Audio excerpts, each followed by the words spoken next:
Good morning, good afternoon, good evening. It's me, Vikas Pandey. I welcome you all on my YouTube channel. Friends, today I am going to teach you a topic of grammar. It's called active and passive voice. It's a very famous topic. Okay? So please watch the complete video. I hope all your doubts will be cleared after watching this video. Okay? In only one video, I am going to complete the whole active and passive voice. Okay? Friends, सबसे पहले आपको ये जानना होगा कि voice का मतलब होता क्या है, वॉइस क्या होता है। वॉइस का मतलब तो वैसे हिंदी में होता है वाच्य या आवाज, लेकिन यहाँ पे जो वॉइस का मतलब जब ग्रामर की बात आती है तो वॉइस का मतलब हो जाता है कि with the help of voice we only learn whether the subject act something or the effect of the action is received by the subject. इसकी सहायता से हम वॉइस की सहायता से हम ये सीखते हैं कि क्या सब्जेक्ट ने कोई काम किया है या जो काम हुआ है उसका प्रभाव, उसका इफेक्ट सब्जेक्ट के ऊपर आया हुआ है।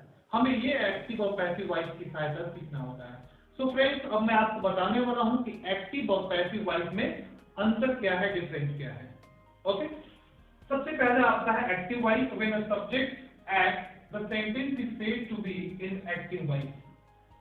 जब कोई भी सब्जेक्ट किसी काम को करता है, एक सेंटेंस में क्या क्या आवश्यक होता है। एक सेंटेंस में आवश्यक होता है सब्जेक्ट, उसके बाद हेल्पिंग वर्ब, मेन वर्ब, उसके बाद ऑब्जेक्ट या कॉम्प्लीमेंट।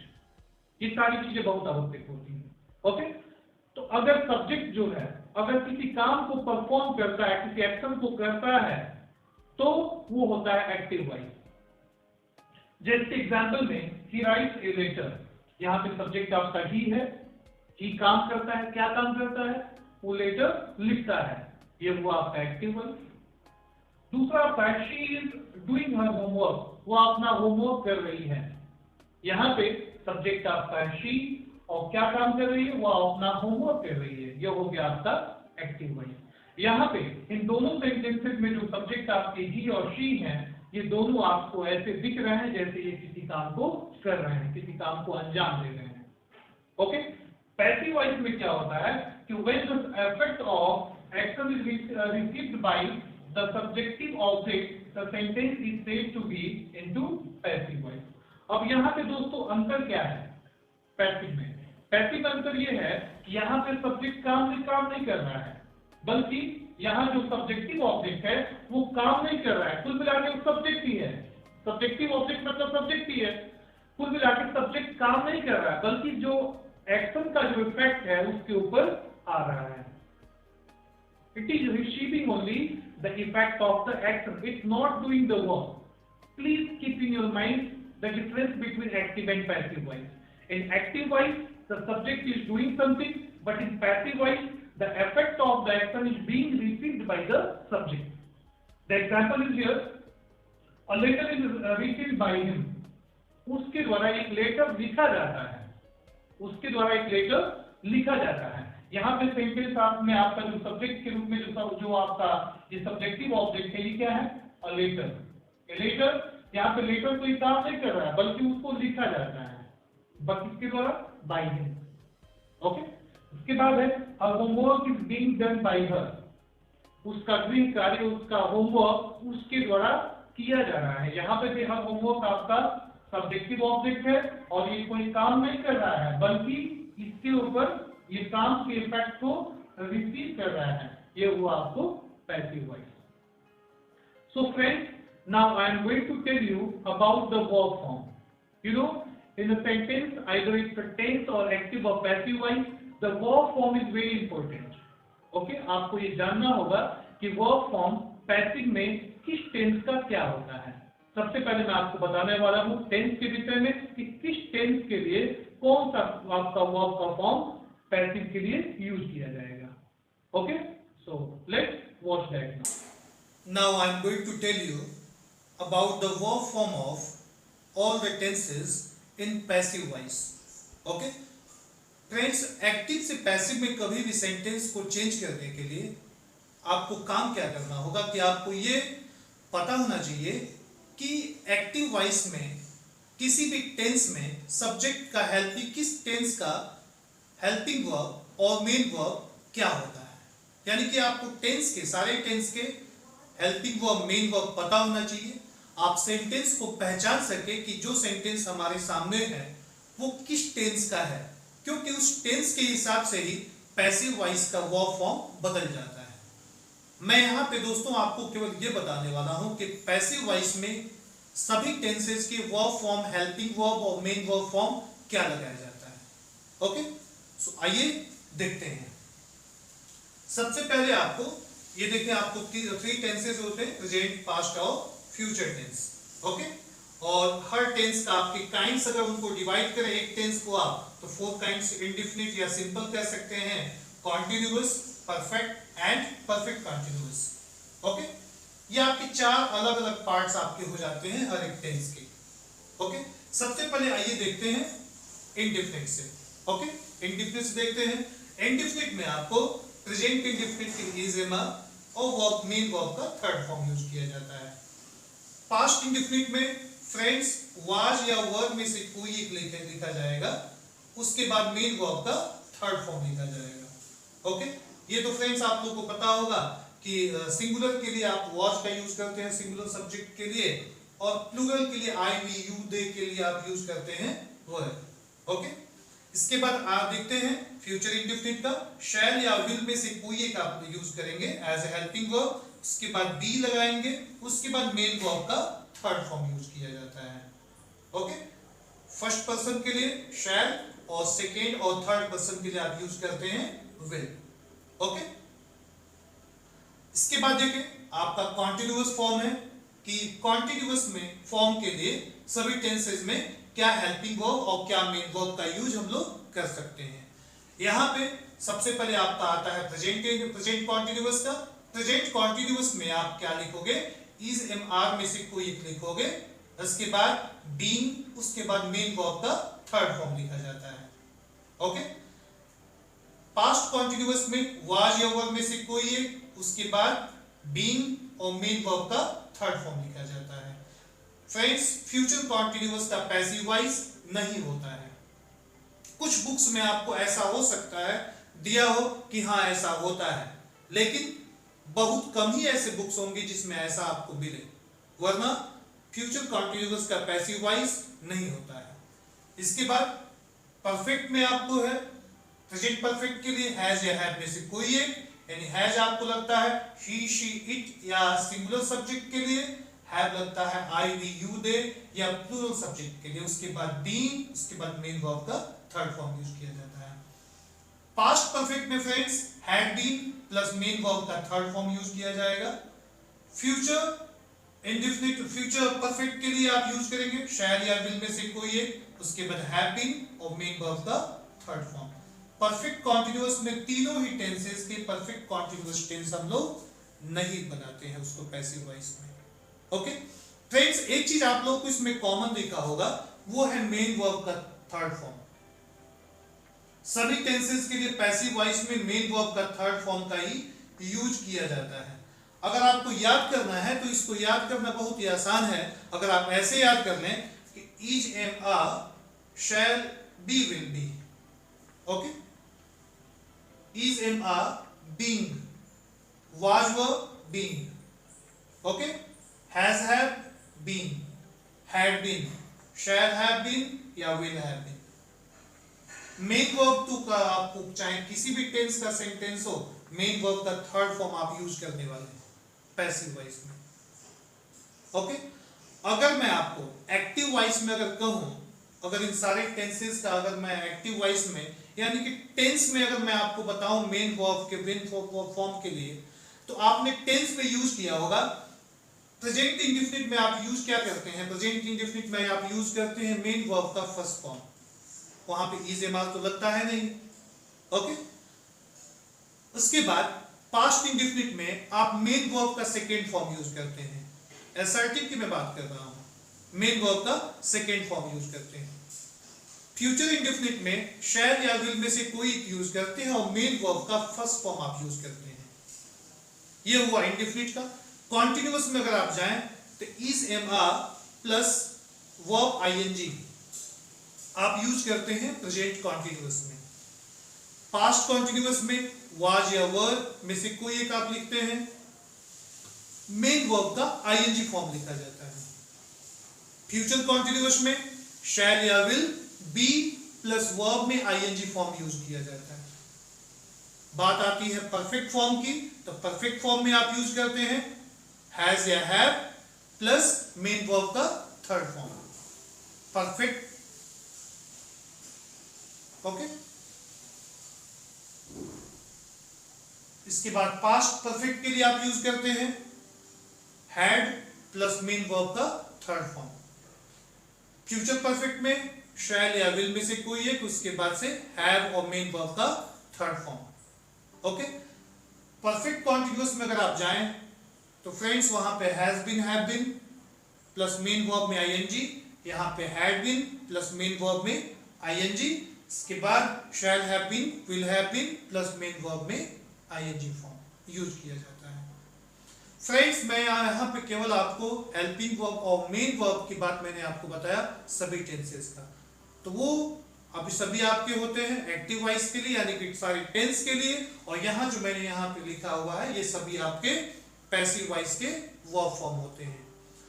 दोस्तों आप जब तक ये पहचान नहीं पाएंगे कि ये सेंटेंस किस टेंस का है तब तक आप उसको पैसिव वॉइस में नहीं चेंज कर पाएंगे। पहचानने के लिए बहुत ही सिंपल तरीका है कि आप हेल्पिंग वर्ब और मेन वर्ब उस सेंटेंस का देखें, उसकी सहायता से आप पहचान सकते हैं कि ये सेंटेंस किस टेंस का है। अगर आपने टेंस उसका पहचान लिया तो उसके हिसाब से आप उसको पैसिव वॉइस में उसका इस्तेमाल आप हेल्पिंग वर्ब इसका पैसिव का वर्ब फॉर्म यूज करके आप उस सेंटेंस को इजीली पैसिव वॉइस में चेंज कर सकते हैं।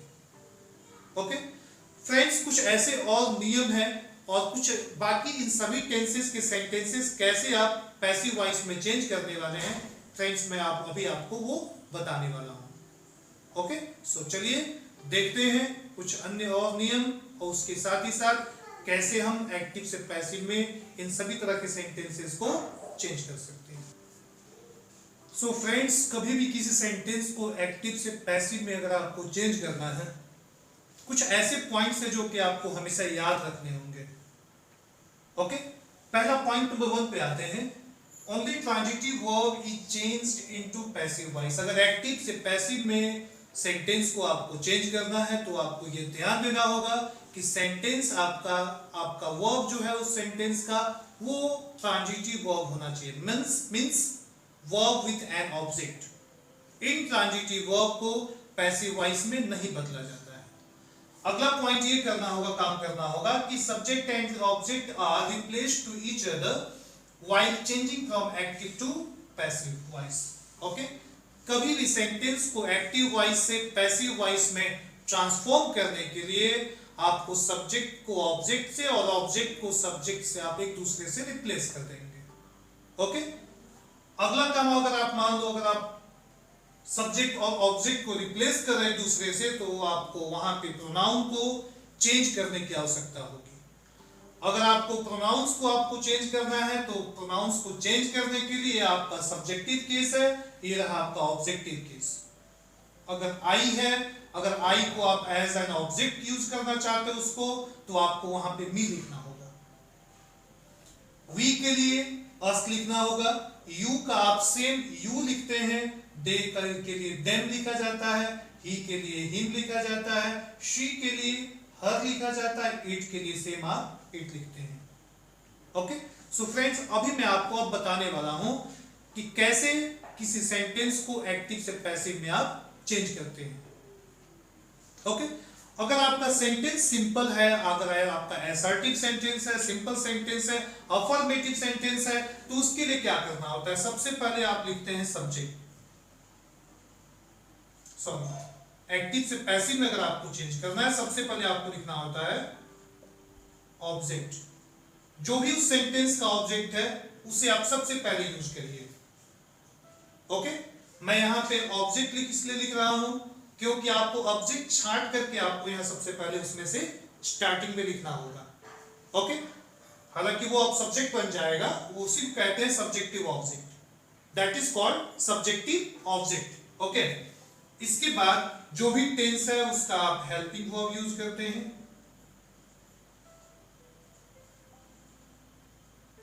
इसके बाद आप यूज करते हैं मेन वर्ब का थर्ड फॉर्म। ओके,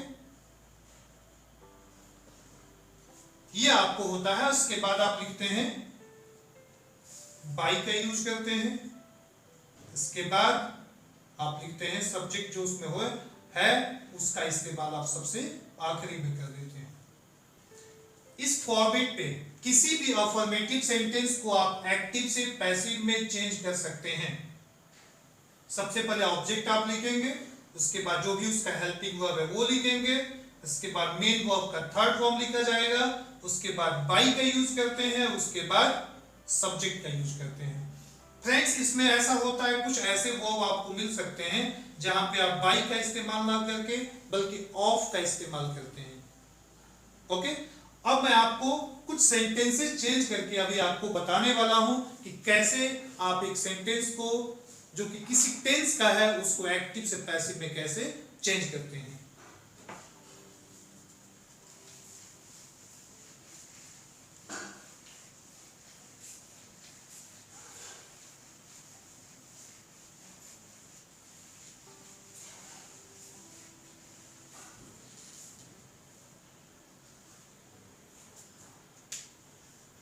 सबसे पहले मैं एक सेंटेंस लेता हूं प्रेजेंट इंडेफिनिट का। ओके, सेंटेंस आपका है I teach him. The sentence is here I teach him.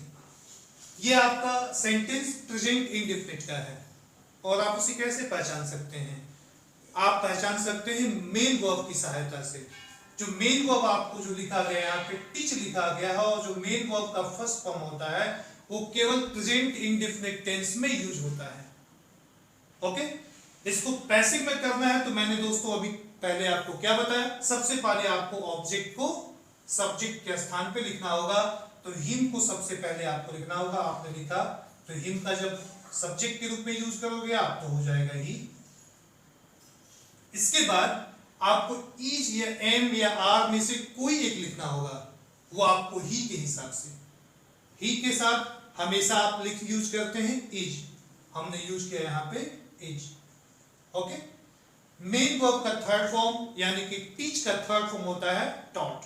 Teach, taught, taught, ये रहा आपका टॉट। टॉट, इसके बाद आप यूज करते हैं बाई। इसके बाद जो आपका सब्जेक्ट है ये आपका ऑब्जेक्ट के रूप में आ जाएगा, ये आपका हो गया मी। दोस्तों, मैंने आपको पहले ही बताया हुआ था, यहां पे लिखा हुआ था कि आप कैसे केस, किसी भी केस और प्रोनाउन को कैसे आप बदलते हैं अगर सब्जेक्ट से ऑब्जेक्ट या ऑब्जेक्ट से सब्जेक्ट अगर आपको बनाना होगा तो। अगला एग्जांपल आइए देखते हैं। ये हो गया पैसिव वॉइस। अगला एग्जांपल देखते हैं। They always help you. They always help you. So ये सेंटेंस भी आपका प्रेजेंट इंडेफिनिट का है। इसे चेंज करते हैं, आइए चेंज करते हैं। So you are always helped by them. So friends, to change, to transform any sentence from active to passive, you are going to apply the same format. First of all, you will select the object of the sentence. Okay, after that the helping verb, main verb, third form, by, after that the subject. Okay, definitely the case of the pronouns will be changed when you will replace from subject to object and object to subject. Okay, ऐसे आपको easily आप किसी भी sentence को active से passive में change कर रहे हैं। आइए देखते हैं दोस्तों, अगला सेंटेंस आपको देखते हैं पास्ट इंडेफिनिट का। They helped him. The sentences they have him. It's a past indefinite क्योंकि verb के second form का इस्तेमाल हम केवल भी करते हैं past indefinite में। दोस्तों आपको ये याद रहना होगा कि आप किस टेंस के लिए कौन सा हेल्पिंग वर्ब कौन सा मेन वर्ब लिखा जाता है। जब आप पहचानेंगे उसके बाद ही उसको पैसिव वॉइस में चेंज कर पाएंगे। ओके, इसको पैसिव में आप लिख सकते हैं he was helped by them।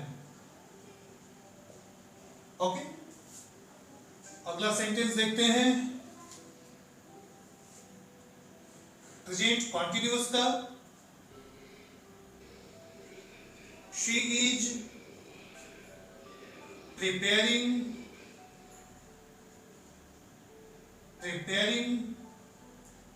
dinner। she is preparing the dinner। Okay, passive में आपको लिखना है, सबसे पहले आप लिखेंगे the dinner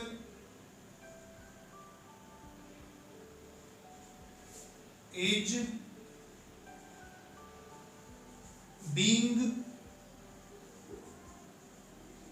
prepared by her। Okay, आपको ये याद होगा कि आपको प्रेजेंट कॉन्टिन्यूअस के लिए इज एम आर में से कोई एक और मेन वर्ब का थर्ड फॉर्म मेन वर्ब का आईएनजी फॉर्म लिखा जाता है। पैसिव वॉइस में इज एम आर में से कोई एक बीइंग प्लस मेन वर्ब का थर्ड फॉर्म लिखा जाता है। फ्रेंड्स आपको केवल आप देखें तो यहाँ पूरा गेम केवल हेल्पिंग वर्ब और मेन वर्ब का ही है, एक्टिव वॉइस से पैसिव वॉइस में चेंज करने के लिए। हेल्पिंग वर्ब और मेन वर्ब का सब्जेक्ट ऑब्जेक्ट की जगह पे यूज कर दिया, ऑब्जेक्ट को सब्जेक्ट की जगह पे यूज कर दिया आपने, सिंपल। ओके, आइए कुछ और सेंटेंस हम लोग देख लेते हैं।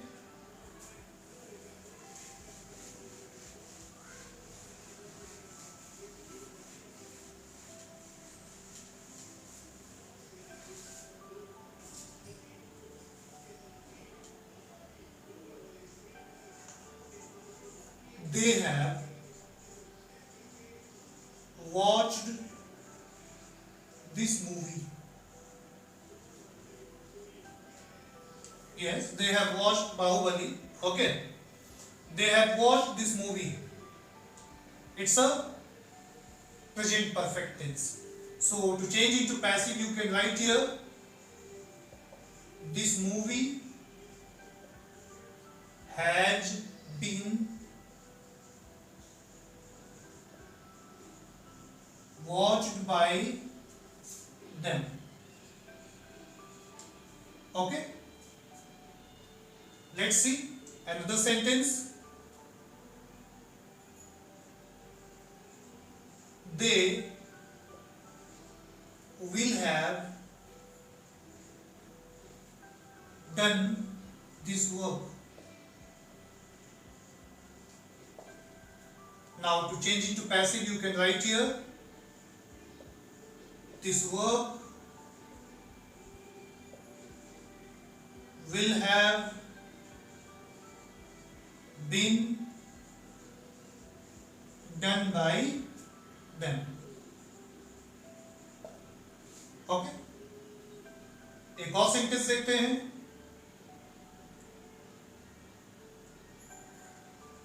she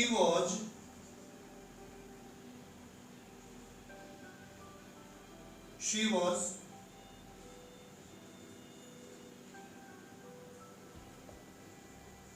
teaching me। The passive of this sentence will be I was being taught by her। Okay, so friends इस तरह से किसी भी सेंटेंस को आप एक्टिव से पैसिव में बदल सकते हैं। किसी भी टेंस के सेंटेंस को आप एक्टिव से पैसिव में बदल सकते हैं। दोस्तों इसके बाद हम लोगों को देखना है कुछ अन्य टाइप्स के सेंटेंसेस भी जिनको आप पैसिव में कैसे चेंज करेंगे, मैं आपको अब बताने वाला हूं। Now I am going to tell you here about the imperative sentences into passive voice। आप किसी भी imperative sentence को passive voice में कैसे बदल सकते हैं, हम तो यहाँ पे ये सीखने वाले हैं। Imperative sentence वैसे होता क्या है? An imperative sentence denotes an order, a request, advice or suggestion। आदमी बोलचाल की भाषा में सबसे अधिक imperative sentence यूज करता है। सोचिए कैसे? यहाँ आओ, वहां जाओ, come here, go there, give me your pen, please do it for me। सो ऐसे सेंटेंसेस जो है, जो आपके मेन वर्ब के फर्स्ट फॉर्म से स्टार्ट होते हैं, या तो ऑर्डर होता है, या एडवाइस होता है, या सजेशन होता है, या रिक्वेस्ट होता है, वो आपका होता है इंपरेटिव सेंटेंस। अगर पैसिव में चेंज करना हो तो आपको ये ध्यान रखना होगा कि वो ऑर्डर है, या रिक्वेस्ट है, या सजेशन है, या है क्या डिनोट करता है। अगर वो सेंटेंस आपका ऑर्डर है तो पैसिव वॉइस में चेंज कर देंगे। तो सबसे पहले लेट ऑब्जेक्ट डी वर्ब का थर्ड फॉर्म यूज कर सकते हैं आप। जैसे ओपन द डोर, यहां पे आपको ऑब्जेक्ट क्या है? The door. हमने स्टार्टिंग में लिखा लेट के बाद object the door be open in verb third form. Open open. Do this verb, let this verb be done. Okay, तो इस फॉर्मेट पे आप किसी भी ऑर्डर को एक्टिव से पैसिव में आप बदल सकते हैं। अगर वो सेंटेंस आपका एडवाइस है या सजेशन है तो वहां पे object should be main verb third form. Help the poor should be helped. Okay, love your country should be loved. अगर सेंटेंस आपका है रिस्पेक्ट योर एल्डर्स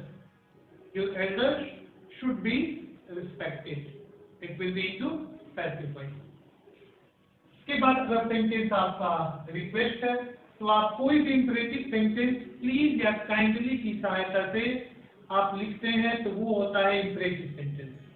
अगर सेंटेंस आपका इंपरेटिव है और वो एक रिक्वेस्ट अगर आपको डिनोट करता है तो वहां से सबसे पहले आपको ये ध्यान रखना होगा कि प्लीज या काइंडली को आप पैसिव वॉइस में नहीं लिखेंगे।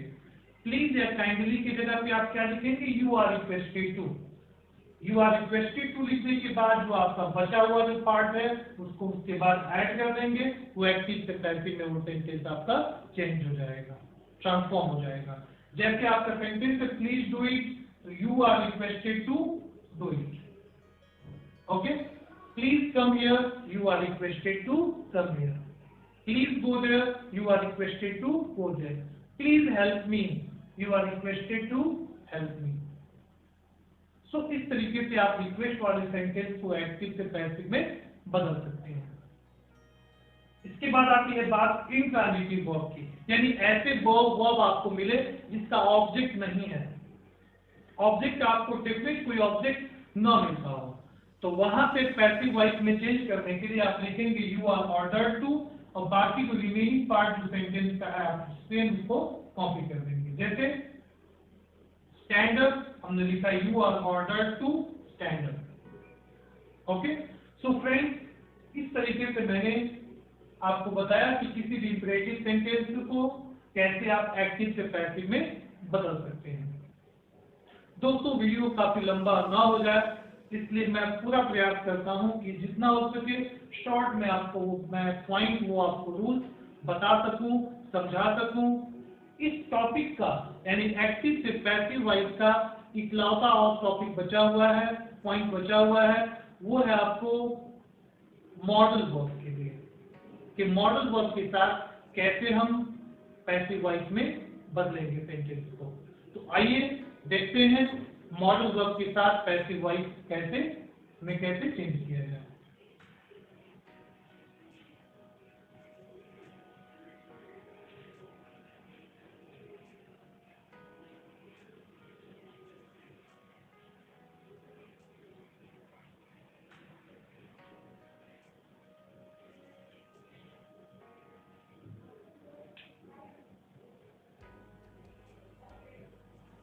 मॉडल ऑक्सिलरी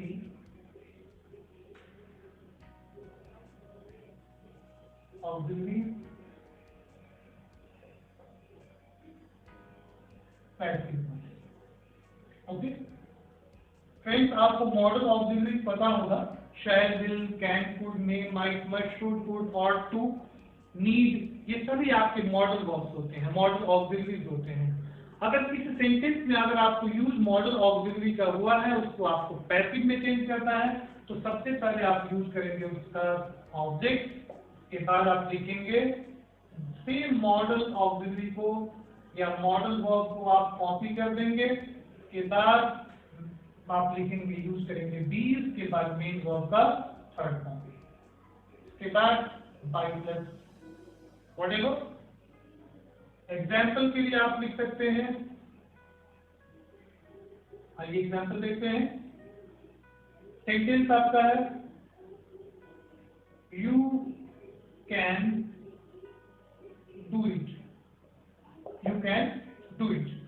पैसिव में आपको लिखना है, सबसे पहले ऑब्जेक्ट आपको छांटना होगा, ऑब्जेक्ट आपका है इट, तो हमने लिखा है यहाँ पे it, can same modal verb, be main verb third form done, by and this it will be copied here by you.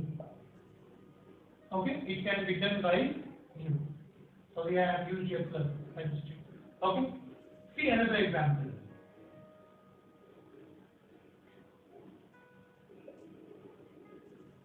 They should help you. They should help you. To change into passive, you can write here, you should be helped by them. Okay. कोई भी model auxiliary अगर लिखा हुआ use हुआ है sentence में, आपको active से पैसिव में चेंज करना है, अफर्मेटिव सेंटेंस है तो आप उसको ऐसे चेंज कर सकते हैं। फिर एक और आपका रूल ऐसा है जो कि आपको जानना चाहिए, वो है sentences with to object. Object भी आपके दो टाइप के होते हैं, डायरेक्ट ऑब्जेक्ट और इनडायरेक्ट ऑब्जेक्ट। तो ऐसा कोई अगर आपको कोई सेंटेंस दिखता है जिसमें आपको दोनों ऑब्जेक्ट लिखे गए हैं, तो उसको आप एक्टिव से पैसिव में कैसे चेंज कर सकते हैं, मैं आपको यहाँ पे कुछ एग्जांपल्स की सहायता से मैं आपको बताता हूँ। जैसे आपको सेंटेंस है, आपका सेंटेंस है he taught me English, he taught me English। यहाँ पे आपको दो ऑब्जेक्ट मिलता है, मी भी है और इंग्लिश भी है। फ्रेंड्स, ऐसे सेंटेंसेस में आप बिल्कुल कंफ्यूज ना हो, दोनों में से किसी एक ऑब्जेक्ट को आप स्टार्टिंग में यूज कर सकते हैं, दूसरे को सेम आप उसी जगह पे रख सकते हैं और उसके बाद आपका पैसिव में चेंज हो जाएगा। आइए देखते हैं कैसे। पहले मैं मी को यूज करता हूँ, स्टार्टिंग में लाता हूँ, I was taught English by him। या आप चाहे तो इंग्लिश को भी स्टार्टिंग में ला सकते हैं, ले सकते हैं, तो आपका हो जाएगा यहाँ पे English was taught to me by him।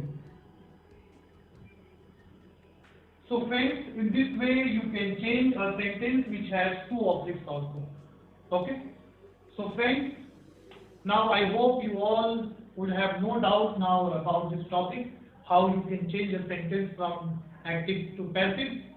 Video काफी लंबा हो चुका है, लेकिन मैं फिर भी आपसे रिक्वेस्ट करता हूं कि प्लीज अगर आपको कोई भी पॉइंट में टॉपिक में डाउट हो तो प्लीज आप कमेंट सेक्शन में पूछ सकते हैं। अगर आप चाहते हैं कि ग्रामर के किसी दूसरे टॉपिक पे मैं आपको वीडियो बना दूं तो आप कमेंट सेक्शन में मुझे बता सकते हैं, मैं प्रयास करूंगा कि वो मेरा अगला वीडियो उस टॉपिक के ऊपर हो। Thanks for watching, thanks for supporting, thank you very much.